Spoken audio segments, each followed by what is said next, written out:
पड़ता है कि जो एडमिनिस्ट्रेशन है, हम जहाँ जहाँ जाना चाहते थे, नागिस्तान जाना चाहते थे, नागवल जाना चाहते थे और भी कई इलाकों में जाना चाहते थे, हमें वहाँ जाने की इजाज़त नहीं दी गई। मुझे नहीं मालूम क्यों इजाज़त नहीं दी गई।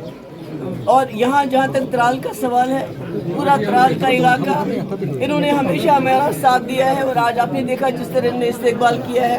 ये लोग समझते हैं कि जब यहाँ बहुत मुश्किल हालात थे तब पीडीपी वो वाहिद जमात है जिन्होंने उस वक्त इनका साथ दिया।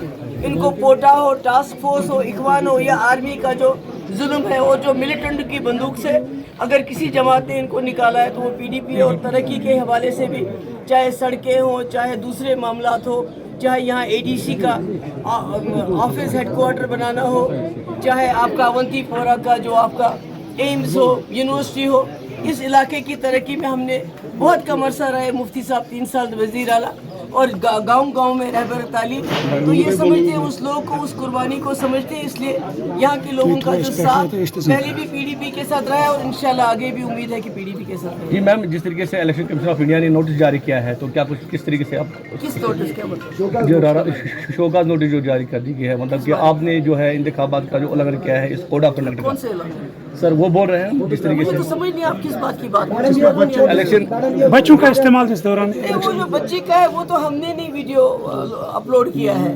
वो तो कोई बच्ची आई मेरे पास, उसने वहाँ तकरीर की, उसकी माँ साथ थी, उन्होंने उसको रिकॉर्ड किया, किसी सोशल साइट पे डाला। हमारा तो उसमें सर कोई लेन देन नहीं है। मैडम, हरियाणा के जो एमपी है कांग्रेस के, वो कहते हैं जो भी एटिक्स होते हैं उसका फायदा सीधे बीजेपी को जाता है, इनकम नहीं होनी चाहिए। वो तो आप उनसे पूछ लीजिए वो सवाल। चलिए, थैंक यू।